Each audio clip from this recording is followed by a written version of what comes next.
നമസ്തേ വാസുദേവായ.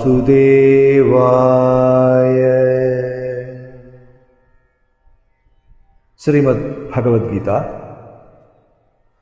അധ്യായം 18 മോക്ഷ സംന്യാസയോഗം. ശ്ലോകം 25 മുതൽ 30 വരെ. ശ്ലോകം 25. അനുബന്ധം ക്ഷയം ഹിംസാം അനവേക്ഷ്യ ച പൗരുഷം മോക്ഷാദാരഭ്യതേ കർമ്മ തത്തത്താമസമുച്യതേ.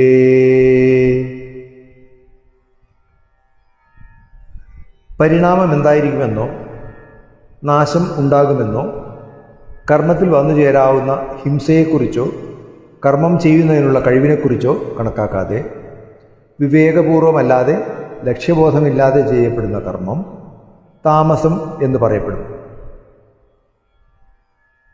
ശ്ലോകം 26.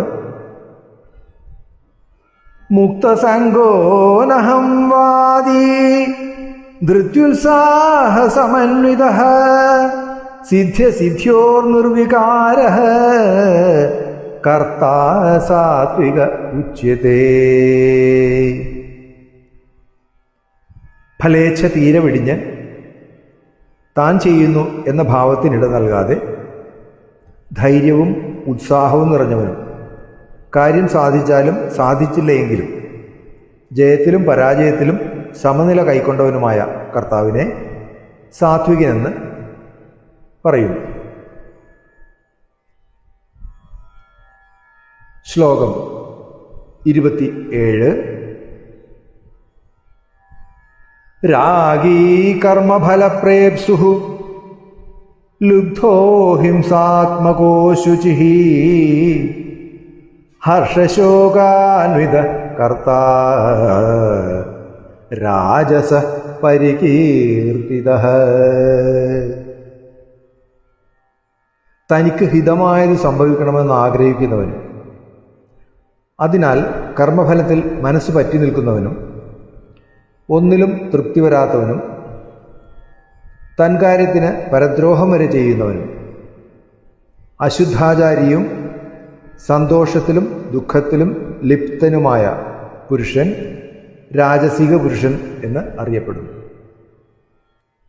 ശ്ലോകം 28. അയുക്തഃ പ്രാകൃതഃ സ്തബ്ധഃ ശഠോ നൈഷ്കൃതികോ അലസഃ വിഷാദീ ദീർഘസൂത്രീ ച കർത്താ താമസ ഉച്യതേ.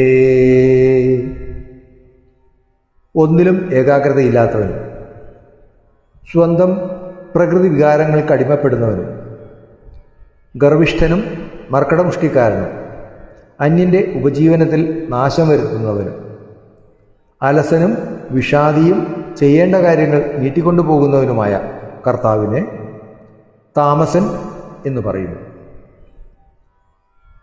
ശ്ലോകം 29. ബുദ്ധേർഭേദം ധൃതേശ്ചൈവ ഗുണതസ്ത്രിവിധം ശൃണു പ്രോച്യമാനമശേഷേണ പൃഥക്ത്വേന ധനഞ്ജയ. ഹേ ധനഞ്ജയ, ഈ ഗുണങ്ങൾക്കനുസൃതമായി ബുദ്ധിയുടെയും ധൈര്യത്തിൻ്റെയും 3 വിധം ഭേദങ്ങൾ സമഗ്രമായി വേർതിരിച്ച് പറയുന്നത് കേട്ടാൽ. ശ്ലോകം 30. പ്രവൃത്തിം ച നിവൃത്തിം ച കാര്യാകാര്യേ ഭയാഭയേ ബന്ധം മോക്ഷം ച യാവേത്തി ബുദ്ധി സാ പാർത്ഥ സാത്വികീ. കർമ്മവാസന വളർത്തുന്ന പ്രവൃത്തി എന്താണ്? കർമ്മവാസന നശിപ്പിക്കുന്ന പ്രവൃത്തി എന്താണ്? എന്താണ് ചെയ്യേണ്ടത്, എന്ത് ചെയ്യാൻ പാടില്ല? ഭയമെന്ത്, അഭയമെന്ത്, ബന്ധമെന്ത്, മോക്ഷമെന്ത്? ഇതെല്ലാം സ്പഷ്ടമായി വേർതിരിച്ചറിയുന്ന ബുദ്ധി സാത്വിക ബുദ്ധിയാണ്. ഓം സർവം കൃഷ്ണാർപ്പണമസ്തു.